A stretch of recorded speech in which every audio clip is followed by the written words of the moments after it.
You're about to watch a video from How Now's What the Fluff Bootcamp, your 6-step playbook for a winning L&D strategy. In this course, we're cutting out the fluff that doesn't work and in its place, solving real business problems to add value. Sign up today and build the skills, tools, and confidence to deliver L&D impact. Just head to gethownow.com/WTF-bootcamp. Most L&D teams are stuck between a rock and a hard place. We're typically trying to deliver for a lot of people, sometimes with limited resources, but almost always with a lot of pressure to help the business and its people grow.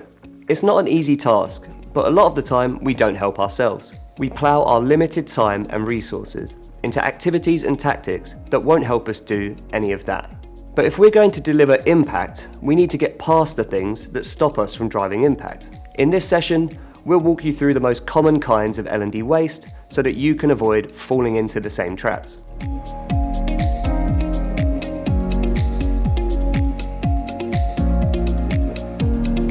First of all, we're often guilty of underestimating the pace of change.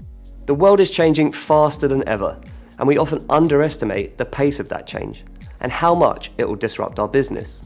This means we don't learn fast enough to keep pace, and the risk of our skills and knowledge becoming obsolete increases, which opens the door to competitors and disruptors in our space. Think about the contrasting fortunes of Blockbuster and Netflix. Blockbuster was an established brand with so much more data on viewing habits and customer behaviour, but they were simply focused on scaling their existing model rather than understanding changing customer needs and the evolving digital landscape. Their failure to learn fast and keep up with the pace of change opened the door to Netflix, and the rest is history. We also fall into the trap of solving problems that don't exist. Many L&D teams are operating like a failing startup, building a product the customer doesn't actually want or need based on assumptions they've made without ever asking the customer or digging into the problem. Failing startups invest a ton of resources, spend months building a product without testing it, and 6 months later they launch, only for their customer to tell them they don't need it, they're not going to use it, and really, it's not that great.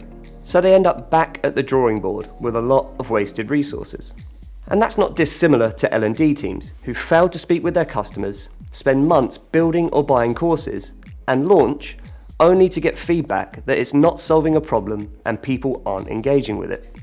That goes hand in hand with the common mistake of creating solutions before defining the problem to be solved. L&D teams are often under pressure to show output and impact, and it can rush us into creating before we really define those problems. It's that misconception that when my manager or the business asks me what I've been doing, I need to show them something.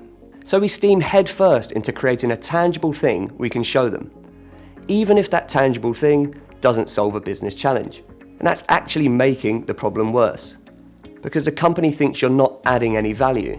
So they're either going to cut your budget or push your budget. It's a similar issue to creating content without considering the context of where it will be used or the skills it needs to build.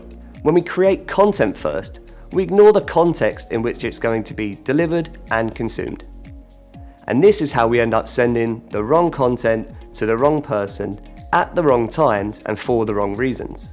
To our employees, it feels like an irrelevant and unwanted interruption, and we find ourselves with little to no engagement in learning.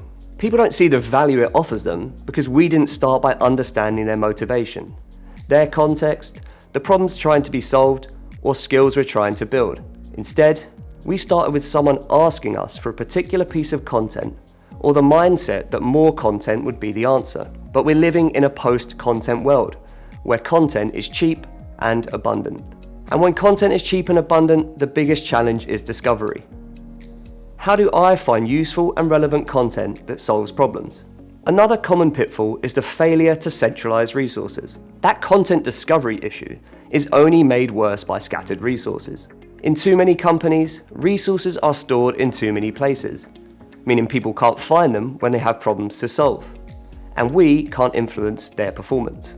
This is why almost a third of employees are waiting days or longer for vital information. When they search, they can't find what they're looking for, so they have to ask and wait for an answer. We're also using vanity metrics to measure success. Business impact is the golden goose for L&D, but with the way we're currently measuring learning impact, we'd be lucky to get our hands on a single feather.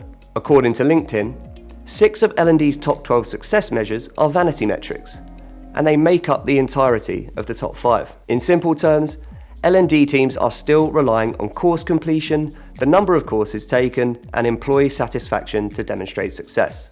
When the way we measure success isn't tied to performance, we'll never know if we influenced it. And that's how we would demonstrate business impact. The final big pitfall is L&D's obsession with buzzwords and shiny new things. But that leads a lesson of its own, and we'll get to that next. That's the end of lesson 1, and we're almost ready to draw a line under the things that don't drive impact. We know that solid problem discovery is paramount. We know the context and the pace of change have to be factored into what we create, and we know that scattered resources and vanity metrics limit our levels of impact. These are common pitfalls, but not all of them. So attached to this video, you'll find a downloadable template for L&D self-reflection. This will help you identify the biggest offenders in terms of wasted time and efficiency, by mapping out the key things you do, why you do them, and the impact they have. Next up, going beyond the buzzwords, and the only way is impact from there.